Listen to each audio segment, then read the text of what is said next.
நம்ம Ashwin sweets and snacks export பண்றதுக்கு 7373041434 மற்றும் www.ashwinsweets.com கான்டாக்ட் பண்ணுங்க.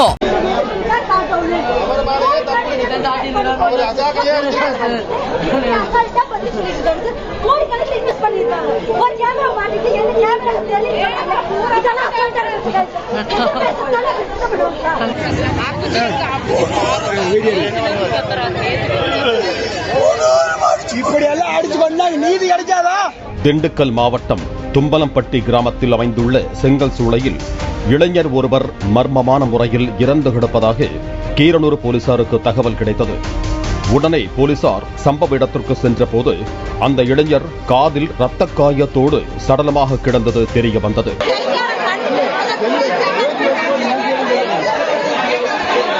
போலீசார் உடற்கூராய்விற்காக சடலத்தை தூக்க முயன்ற போது இளைஞரின் உறவினர்களும் ஊர் மக்களும் அந்த பகுதியில் கூட்டமாக குவிந்து கொலை செய்தவர்களை பிடிக்காமல் உடலை எடுக்கக்கூடாது என ஆவேசமாக தெரிவித்து சாலை மறியலில் ஈடுபட்டனர். உடலை உடற்கூராய்விற்கு அனுப்பினால்தான் கொலையின் பின்னணி தெரியவரும் என போலீசார் உறவினர்களிடம் பேச்சுவார்த்தை நடத்தி உடலை திண்டுக்கல் அரசு மருத்துவமனைக்கு உடற்கூராய்வுக்கு அனுப்பி வைத்தனர்.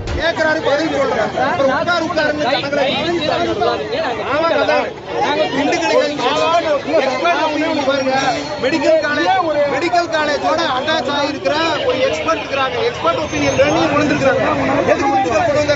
என்ன சொல்லுவோம், அங்க இருக்கிறவங்க நல்ல எக்ஸ்பர்ட் ஒப்பீனியன். போலீசார் வழக்கு பதிவு செய்து விசாரணையில் ஈடுபட்ட போது இறந்த நபர் தும்பலப்பட்டி கிராமத்தை சேர்ந்த 24 வயதான சரவணன் என்பதும் அவர் கடந்த ஒரு வருடமாக அதே பகுதியில் உள்ள செங்கல் சூளையில் கணக்கராக வேலை பார்த்து வந்ததும் தெரிய வந்தது.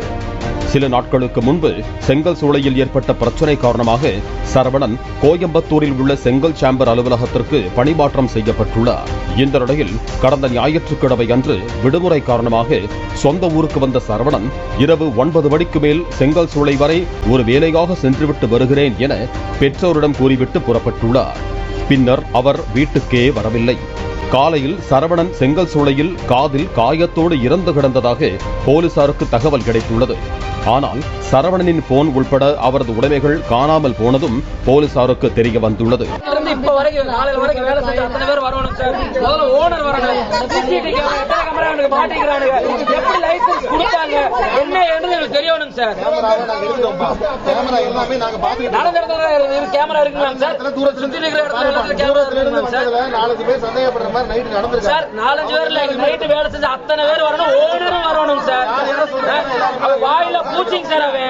இதனால் செங்கல் சூளையில் உள்ள சிசிடிவி கேமராக்களை போலீசார் அலசி ஆராய்ந்த போது சரவணன் ஒரு சிறுமியோடு செங்கல் சூளைக்குள் சென்றதும் பின்னர் அவர் வெளியே வராததும் தெரிய வந்துள்ளது.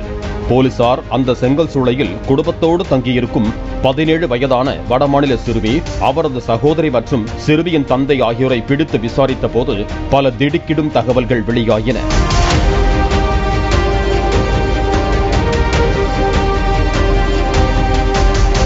சரவணன் செங்கல் சூளையில் வேலை பார்த்து வந்தபோது அங்கு தங்கி வேலை பார்க்கும் 17 வயதான வடமாநில சிறுமியை காதலித்து வந்ததாக கூறப்படுகிறது.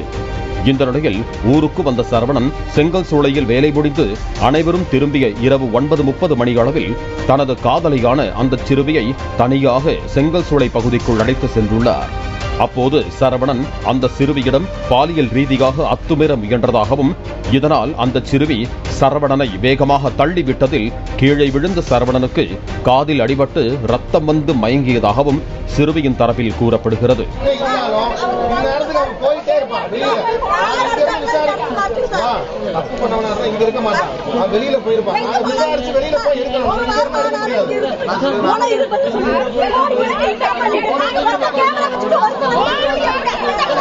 உடனே அந்த சிறுமி நடந்ததை தனது தந்தையிடமும் சகோதரியிடமும் கூறிய நிலையில் அவர்கள் சரவணன் இறந்ததை உறுதி செய்துவிட்டு சரவணனின் உடைமைகளை மறைத்து வைத்து சிறுமிக்கு உடந்தையாக செயல்பட்டது தெரிய வந்தது. வட மாநிலத்தை சேர்ந்த சிறுமியும் அவரது குடும்பத்தினரும் கொடுத்த வாக்குமூலத்தை தொடர்ந்து சிறுமி, அவரது சகோதரி மற்றும் அவரது தந்தை என 3 பேரையும் போலீசார் கைது செய்தனர். உடற்கூராய்வு செய்யப்பட்ட சரவணனின் உடல் பின்னர் குடும்பத்தாரிடம் ஒப்படைக்கப்பட்ட நிலையில் அவர்கள் இறுதிச் சடங்கு நடத்தி உடலை அடக்கம் செய்தனர். காதலியை தனிமையில் சந்திப்பதற்காக சென்ற இளைஞர் செங்கல் சூளையில் கொலை செய்யப்பட்ட சம்பவம் அப்பகுதியில் பெரும் பரபரப்பை ஏற்படுத்தி இருக்கிறது. பாலிமர் செய்திகளுக்காக பழனி செய்தியாளர் பூபதி. நம்ம அஸ்வின் ஸ்வீட்ஸ் அண்ட் ஸ்நாக்ஸை எக்ஸ்போர்ட் பண்றதுக்கு 7373041434 மற்றும் www.ashwinsweets.com கான்டாக்ட் பண்ணுங்க. பிளே ஸ்டோர் மற்றும் ஆப் ஸ்டோரில் இருந்து பாலிமர் செயலியை QR கோடு மூலம் பதிவிறக்கம் செய்யுங்கள். செய்திகளை உடனுக்குடன் பெறுங்கள்.